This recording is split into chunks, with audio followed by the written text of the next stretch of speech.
Sir, you're a medical doctor. You're here for a second day class. Yeah. What do you think about the class yesterday? Give me my mic. The doctor, he's learned medicine for 10 years, working for 40 years as a doctor. He came to class yesterday.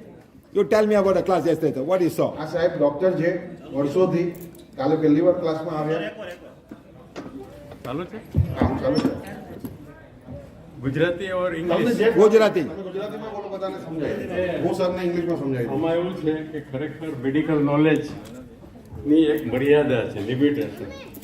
ઘણી બધી વસ્તુ એવી છે કે we don't know and એને માટે આવા લોકો છે. વી શુડ લર્ન ફ્રોમ હિમ. આપણે એની પાસેથી કંઈક જાણવું જોઈએ.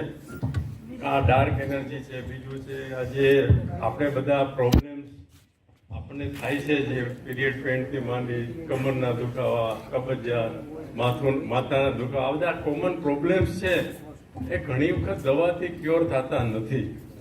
હું તો ડોક્ટર છું એટલે આઈ કેન સે. એટલે તો પછી એને કરવું શું? કારણ કે દવા સતત ખાવાથી શરીર બગડે છે, આપણી કિડની બગડે છે, બધા પ્રોબ્લેમ છે. તો શું કરવું? તો એને માટે એની આ જે પીવીએચ એટલે કે હિલિંગ પ્રોસેસ છે, કાલથી હું સાંભળું છું, એ હિલિંગ પ્રોસેસથી ખરેખર આપણા આ બધા પ્રોબ્લેમ્સ દૂર થઈ શકે છે. અને કોઈ પણ જાતના ખર્ચ વગર એ જે વોન્ડ બતાવ્યું એ વોન્ડની પ્રોસેસ કરવાથી અને પ્રાર્થના પત્ર એટલે કે એફર્મેશન પહેલાં તો આપણે વાંચવા જોઈએ.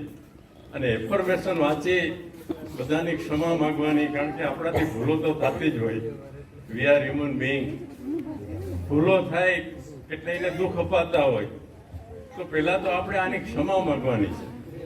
અને જે પ્રાર્થના પત્રો અહીંથી આપવામાં આવે છે ને એ આ ક્ષમા માંગવાના પત્રો છે.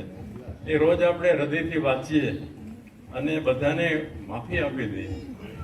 અને ત્યાર પછી ખરેખર આપણું માઇન્ડ ક્લીન થાય, ચોખ્ખું થાય. અને પછી જો આપણે હોર્નનો ઉપયોગ કરીએ ને તો ખરેખર આપણા પ્રોબ્લેમ સોલ્વ થઈ જાય.